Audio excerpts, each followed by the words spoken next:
Sri Gurubhyo Namaha. I welcome you to our online teaching academy Ekaleva. सबसे पहले मैं आप सब लोगों को हार्दिक नमस्कार करती हूँ। आज हम व्याकरण में एक अंश देखने जा रहे हैं। चलो ये बताओ, इसे देखते ही आपको क्या समझ में आ रहा है? जी हाँ, ये खा रहे हैं खाना और ये लिख रही है, यहाँ पे नमस्ते कर रहे हैं, कुछ ना कुछ एक्शंस दिख रहा है ना। तो यहाँ पे देखो, चाय पी रही है, फूल देने जा रही है और ये खेल रही है। और इस पिक्चर को देखते ही आपको क्या समझ में आ रहा है? गाना गा रहे हैं और वहाँ पे दोनों गाना गा रहे हैं, कुछ स्पीच दे रहे हैं। तो इससे देखकर आपको क्या समझ में आ रहा है, बता सकते हो? जी हाँ, देखिए पिक्चर्स को देखते ही हम कौन सा व्याकरण में कौन सा अंश देखने जा रहे हैं समझ में आया होगा, है ना? जी हाँ, क्रिया। क्रिया यानी वर्ब बोलते हैं इंग्लिश में। तो क्रिया की परिभाषा क्या है? जिस शब्द से किसी कार्य के होने, करने या स्थिति का बोध होता है उसे क्रिया कहते हैं। क्रिया किसे कहते हैं? जिस शब्द से किसी कार्य के होने, करने या स्थिति का बोध होता है उसे हम क्रिया कहते हैं। In short, I can say you that whenever you are waking up, no, even from the morning, as soon as you wake up till the night you go for the sleep, whatever the work you are doing, all those things are verbs only, the kriya only. Okay. Even in the after sleeping also, no, in dream also we'll do some or the other work, right? So उसे भी हम क्रिया ही कहते हैं। The work done, okay? जो भी work हम करते रहते हैं उसे हम क्रिया कहते हैं। और एक बार इस परिभाषा को समझ लेते हैं, ठीक है? क्रिया, क्रिया का परिभाषा है जिस शब्द से किसी कार्य के होने, करने या स्थिति का बोध होता है उसे हम क्रिया कहते हैं। एग्जाम्पल्स देख लेते हैं। चलो, ये 4 बजे श्यामा की नींद, 4 बजे श्यामा की नींद खुली, ओके? किवाड़ खुले हुए थे। क्या? किवाड़, किवाड़ यानी दरवाजा खुले हुए थे।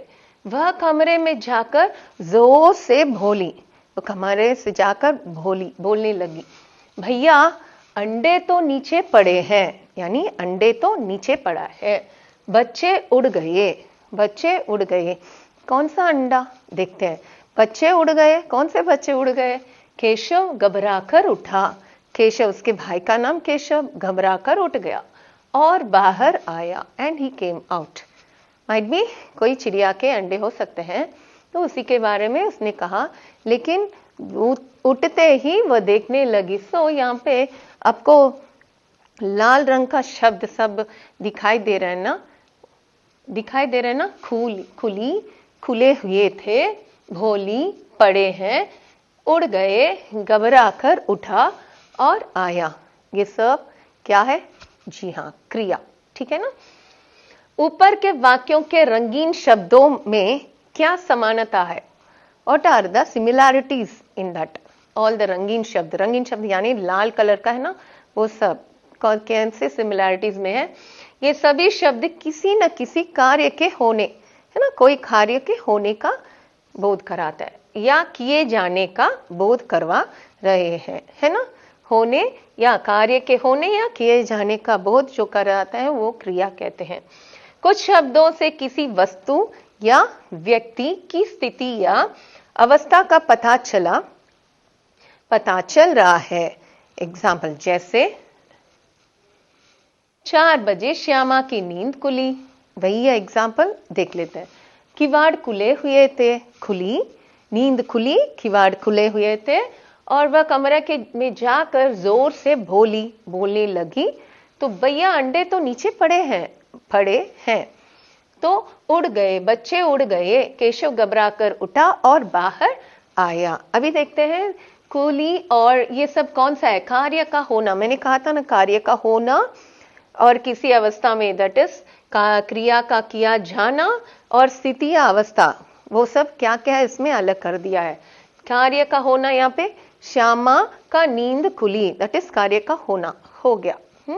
तो कार्य का किया जाना मतलब घबरा कर उठा, वो अपने आप उठकर बैठा है ना वो, और आया दैट इज किया जाता है बच्चों द्वारा।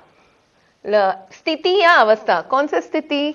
खुले हुए थे। क्या खुले हुए थे? किवाड़ खुले हुए थे, अंडे तो नीचे पड़े हैं, वो तो the condition, the state of conditions. Okay, अतः ये सभी रंगीन शब्द क्रिया है। सो ऑल दीज रंगीन शब्द इज क्रिया। जिस शब्द से किसी कार्य के होने, अगेन क्रिया किसे कहते हैं? जिस शब्द से किसी कार्य के होने या करने या स्थिति का बोध होता है उसे हम क्रिया कहते हैं। सुधा नाच रही है, यहाँ पे रंगीन शब्द में दिया है तो आप समझ पाएंगे। नाच रही है क्रिया का क्या बोलते हैं। बछड़ा दूध पी रहा है, तो पी रहा है यहाँ पे क्रिया है। निरंजन विद्यालय जा रहा है, जा रहा है ये भी कार्य का होना है ना, जा रहा है, पी रहा है, नाच रही है। ठीक है, तो ये क्रिया के एग्जाम्पल्स। क्या आप कोई ऐसा वाक्य सोच सकते हैं? क्या आप ऐसा वाक्य कोई सोच सकते हैं जिसमें क्रिया न हो? देखते हैं, अगर क्रिया नहीं होगा तो वो सेंटेंस कैसे लगता है। ओके, वो वाक्य कैसे लगता है? अधूरा लगता है। ठीक है, there won't be any completion of the sentence. Seema जोर से, यहाँ पे कुछ नहीं है, सीमा जोर से बस। तो यहाँ पे सुमन पुस्तक, सुमन पुस्तक, बाकी वाक्य कहाँ गया? मोहन कॉपी पर, मोहन कॉपी पर, बस ऐसे बोलने से सेंटेंस हो जाएगा क्या? दूसरे समझ पाएंगे क्या? नहीं ना। तो क्रिया का होना चाहिए, वहां पे क्रिया शब्द होना चाहिए। तो इसमें देखते हैं, सीमा इस साइड देख लिए, सीमा जोर से हंसती है, तो वहां पे हंसती नहीं था लेकिन हंसती है, तो वहां पे होने का हार है ना, क्रिया बन रहा है। सो सुमन पुस्तक पढ़ती है, सुमन पुस्तक, अगर पुस्तक पढ़ती है, यहाँ पे सुमन पुस्तक दे दिया था लेकिन वहां पे कंप्लीशन नहीं है, तो पढ़ती है डालने से कंप्लीट हो जाता है वो सेंटेंस। मोहन कॉपी पर लिख रहा है, क्या कर रहा है? लिख रहा है ना। तो आगे देखते हैं, क्रिया के बिना कोई वाक्य पूरा नहीं हो सकता। इसी से स्पष्ट है कि क्रिया कितनी महत्वपूर्ण होती है। तो क्रिया के बिना वाक्य पूरा नहीं होता है। तो इससे स्पष्ट, that is it is clear that without kriya, without verbs, there won't be a sentence with the completion of sentences. Okay, so यहाँ पे धातु, यहाँ पे धातु कौन क्या बनेगा? धातु क्या बनेगा बताती हूँ। देखो यहाँ पे मैं कल पढ़ूंगा, ध्यान से देख लिए, मैं कल पढ़ूंगा। राजू कल से पढ़ेगा, राजू कल से पढ़ेगा। हम सब रोज पढ़ते हैं, हम सब रोज पढ़ते हैं। मैंने यह पाठ कल पढ़ा था, मैंने यह पाठ कल पढ़ा था। सरोज मन लगाकर पढ़ती है, सरोज मन लगाकर पढ़ती है। Here also I have written it in a colorful words and you can identify what is धातु. Okay, just इसमें लाल रंग का देख लीजिए, क्या क्या है? पढ़ पढ़ पढ़ पढ़ पढ़, ये सब लाल रंग है ना, उसे हम धातु कहते हैं। और यहाँ पे घा घा थे आ एंड पढ़ती है ना, वो सब क्रियाबंध है, दैट इज मूल शब्द। ये तो धातु यानी मूल शब्द भी बोलते हैं, पढ़ पढ़ वाला। इसके साथ जो लगता है उसे हम क्रिया करते हैं, जैसे पढ़, झा, खा, लिख आदि। पहचान, धातु की पहचान करने के लिए है, धातु की पहचान मूल शब्द है के लिए क्रिया का प्रयोग तू कर्ता के साथ आदेशात्मक वाक्य में करें। जैसे केशव बाहर आया, केशव बाहर आया। फिर आया की धातु जानने के लिए इस क्रिया से यह वाक्य बनेगा तू आ, दैट इज तू आ, यानी तू लगने से हम बता सकते हैं दैट इज आया is a completion of word and that is called verb. Okay, अर्थात आया क्रिया की धातु है, यहाँ पे आया क्रिया की धातु है आ। ओके, तू आ, आया। ठीक है, क्रिया का सामान्य रूप देखना है ना, सामान्य रूप क्या है करके। यहाँ पे देखो का, चल, झा, पढ़, लिख, ये सब इसके साथ ना ना ना लगने से क्या हो जाता है, क्रिया के मूल रूप अर्थात धातु के साथ, दैट इज क्रिया के मूल रूप है खा, चल, पढ़, झा, लिख, इसके साथ ना जोड़ने से क्रिया का सामान्य रूप बनता है। नहीं तो हम ये मूल रूप के रख कर कुछ नहीं कर पाएंगे, उसके साथ सामान्य बनाना है तो ये वाला लगाना है। ओके, कर्म, यहाँ पे कर्म क्या है देखते हैं। बछड़ा दूध पी रहा है, इसमें मैंने रंगीन शब्द को दिया है, वो देख लीजिए ध्यान से। बछड़ा दूध पी रहा है, बछड़ा इज ड्रिंकिंग मिल्क। ओके, इस वाक्य में कर्ता है बछड़ा। यहाँ पे कौन है कर्ता? कर्ता यानी जो कार्य करने वाला है वो बछड़ा बनेगा। बछड़ा क्या कर रहा है? दूध पी रहा है, तो कार्य करने वाला बछड़ा, करता है बछड़ा, क्रिया है पी रहा है, पी रहा है। तो यहाँ पे दूध क्यों छोड़ दिया है वो वहां पे? यहाँ पे तो हमने कर्ता बछड़ा बोल दिया और क्रिया पी रहा है, लेकिन यहाँ पे छोड़ दिया हमने दूध। दूध क्या बनेगा फिर? दूध है कर्म। दूध इज व्हाट? दूध इज कर्म। इस वाक्य में दूध शब्द कर्म है, तो इस वाक्य में दूध करके वो शब्द है ना, वो कर्म है। वाक्य में क्रिया का फल प्रभाव कर्ता से, यानी फल यानी प्रभाव दोनों एक ही है। क्रिया का फल कर्ता से निकलकर जिस वस्तु पर पड़ता है, कर्ता से निकलकर जिस वस्तु पर पड़ता है उसे हम कर्म कहते हैं। कर्म के बिना भी वाक्य बनेगा, लेकिन कर्म के साथ बनेगा तो उसे हम और एक नाम देते हैं, वो आगे पढ़कर देखेंगे। उपर्युक्त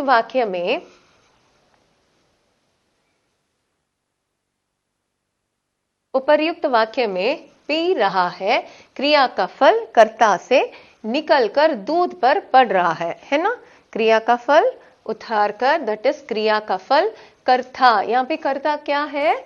बछड़ा। सो बछड़ा से निकलकर दूध पर पड़ रहा है, इसलिए दूध कर्म है। किसी किसी वाक्य में कर्म नहीं होता है ना, किसी किसी वाक्य में कर्म नहीं होता।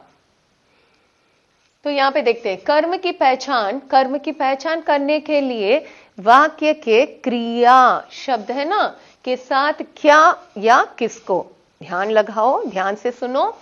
कर्म की पहचान कैसे किया जाता है? कर्म की पहचान जब भी वाक्य में क्या नहीं तो किसको, क्या नहीं तो किसको वाला प्रश्न करना चाहिए, तभी हमें पता चलता है कि वह क्रिया में कर्म है कि नहीं। ठीक है, को उत्तर मिले वही कर्म होगा। जैसे एग्जाम्पल्स है, देखो, माँ खाना बना रही है, माँ इज ईटिंग फूड, माँ खाना बना रही है। सिर्फ ये वाला स्लाइड देखो, माँ अखबार पढ़ रही है, माँ अखबार पढ़ रही है।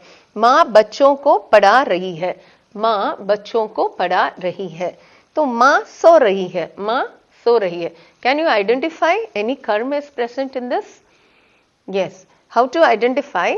When we are questioning with kya and kisko, we might know that which sentence has karma. Okay, we'll go further. यहाँ पे देखो माँ खाना बना रही है, with this example here माँ क्या किसको बना रही है। यहाँ पे हमने क्या भी लगा दिया, किसको भी लगाया है। क्या, माँ क्या बना रही है, माँ खाना बना रही है। फिर वहां पे कर्म है, किसको बना रही है? माँ खाना बना रही है। तो यहाँ पे क्या प्रश्न उठाते ही हमको मिल जाता है खाना बना रही है, तो इसमें कर्म है। ठीक है, दूसरा देखो, माँ अखबार पढ़ रही है, माँ क्या पढ़ रही है। यहाँ पे क्या लगने से अखबार पढ़ रही है, तो क्या लगने से हमें उत्तर निकलता है अखबार, तो उसमें भी कर्म है।